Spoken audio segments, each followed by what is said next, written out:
Oscar November 4 India Sierra Sierra. Hello, this is Oscar Romeo 4 India Sierra Sierra. I hear you loud and clear. Over.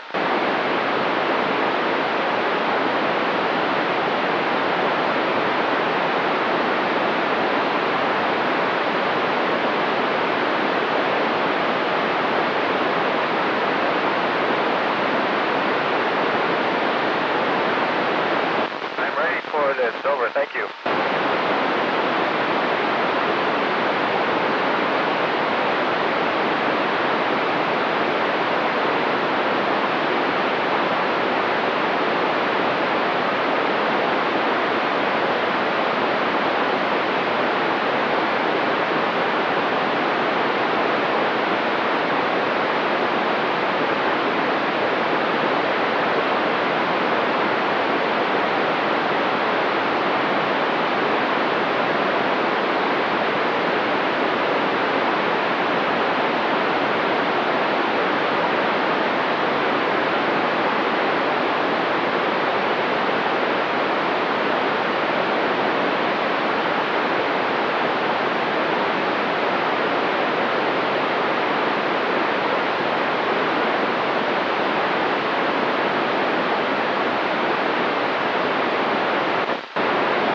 Hi, Pedro. Thanks for your question. Before I answer Pedro's question, I'd like to say it's a real treat to talk to the American School in Brazil.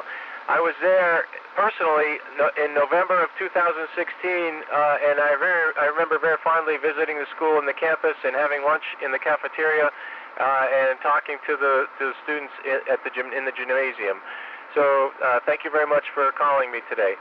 Pedro, the coronavirus has definitely affected how we astronauts prepare for space.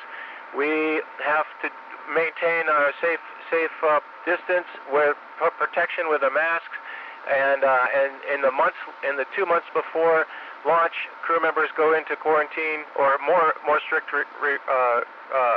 protocols, and the last 3 weeks is very strict quarantine.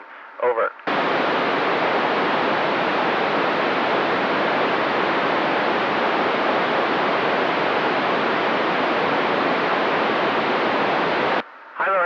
So we have 3 different exercise devices: a treadmill, a bicycle, and a weightlifting machine.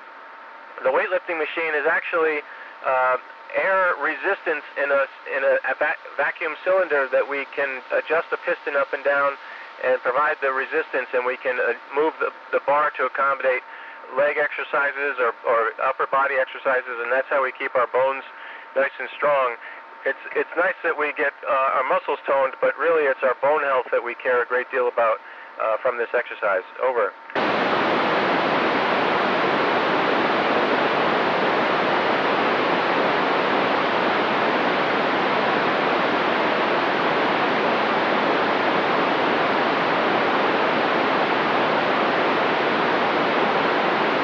So, George, thanks for the question. When I was a child, I liked sports a great deal, and I had visions of playing sports or being a coach or being a referee in some kind of sporting event. I liked basketball a great deal.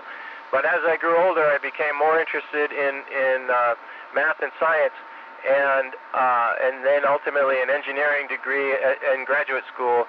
And as I was learning all these academic things, I realized that being an astronaut is something that anybody can apply to do and fill out the packet to become one. So that's what motivated me as I grew more interest in science and technology. Over.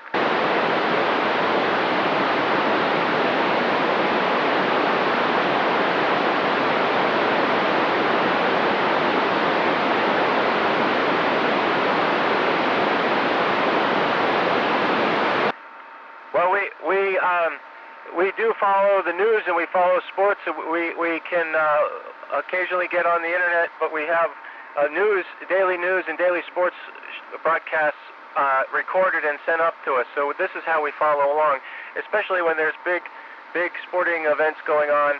Although this particular time and space for me, it's marked by the coronavirus pandemic, and so there's not much sports going on in the world. My favorite American football team are the New England Patriots, and I haven't quite got a soccer favorite team quite yet. Over.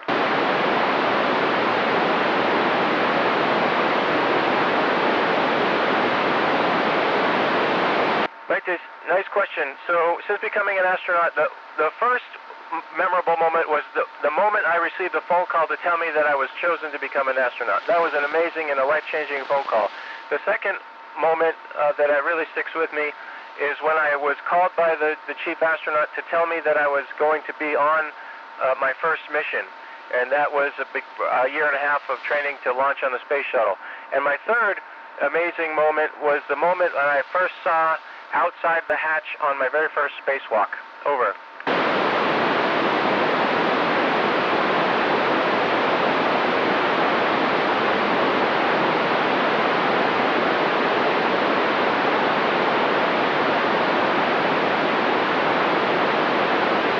Elena, that's an easy one for us because we very much know our goals. Our goal is to get humans on Mars.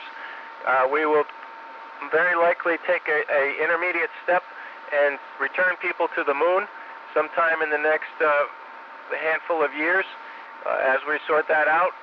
But by the time you are an astronaut, Elena, I think we will have people going to Mars. Over.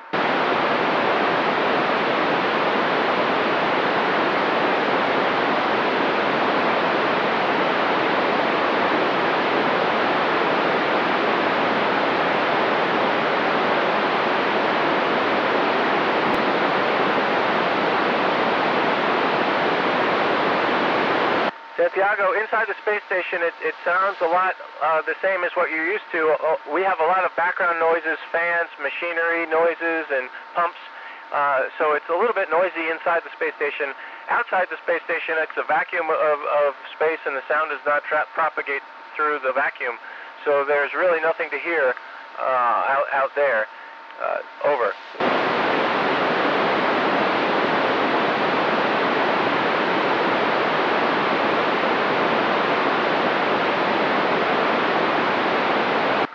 On the International Space Station, we've been very fortunate that we haven't had too many serious accidents, although one that I'm very familiar with was during a spacewalk 7 years ago. I was with an Italian astronaut named Luca Parmitano when his spacesuit malfunctioned and water was flowing into his helmet and filling up the inside volume of his helmet. We had to hurry up and get back in to get his helmet off. Over.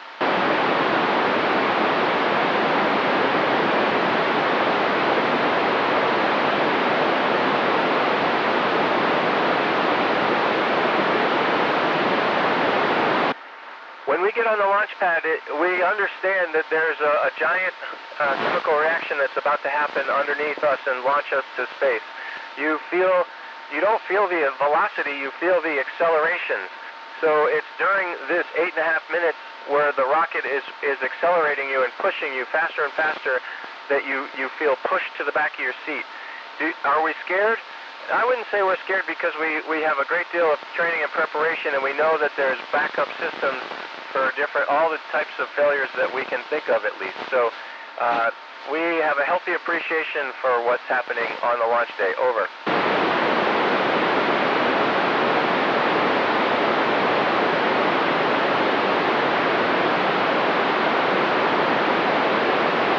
Madeline, when we get back to Earth after being gone for all this time, our bodies definitely have to get used to it. It takes several days to feel semi-normal, and it takes several weeks, probably like a month, to feel completely normal. In those first couple of days, we're not allowed to drive a car.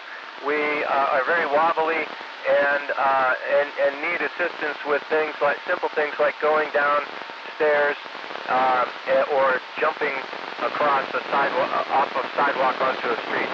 But those things